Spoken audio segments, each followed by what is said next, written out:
Tim had been waiting all week for this fishing trip. He and his son, Jake, were headed to an isolated lake deep in the woods.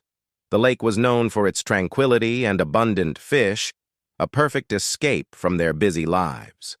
They arrived at dusk, the sun dipping below the horizon, casting an orange glow over the glassy water. They set up their gear near the old creaky dock. Tim cast his line while Jake explored the shoreline. As the sky darkened, an eerie silence around the lake, broken only by the occasional splash of a fish. "Dad, look what I found!" Jake shouted, holding up a small, rusty lantern. Tim walked over and examined it. It looked ancient, with strange, unreadable symbols etched into the metal. "Cool find, buddy," Tim said. "But let's get back to fishing." The night grew colder, and a thick fog rolled in, creeping across the water and the dock.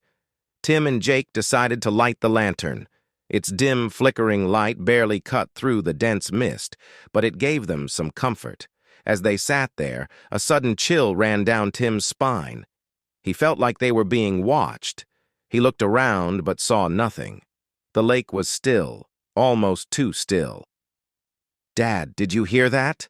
Jake whispered, clutching his father's arm. Tim strained his ears. At first, he heard nothing but the gentle lapping of water against the dock. Then, faintly, he heard a soft, mournful wail. It seemed to come from the middle of the lake. "It's probably just the wind," Tim said, trying to reassure both Jake and himself. The wailing grew louder, more distinct. It was a woman's voice, crying out in despair. Tim's heart raced. He grabbed the lantern and shone its light toward the sound. The beam pierced the fog, revealing a figure standing on the water. Tim froze. The figure was a woman, her white dress billowing around her. Her face was pale and expressionless, her eyes two dark voids. She raised a hand and pointed directly at them. "Leave this place," she hissed, her voice echoing unnaturally across the water. Jake and Tim got scared and tried to run. Jake fell down and his one leg was injured. Jake got scared and screamed. Tim grabbed his son and ran towards their truck, leaving their gear behind. As they stumbled through the fog, the wailing followed them, growing louder and more frantic. They reached the truck and scrambled inside. They saw the woman got closer. Tim fumbled with the keys, his hands shaking. The engine roared to life, and they sped down the dirt road away from the lake.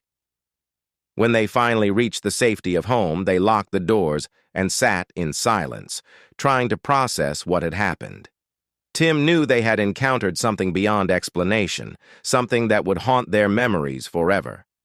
Neither of them ever spoke of that night again, and they never returned to the lake.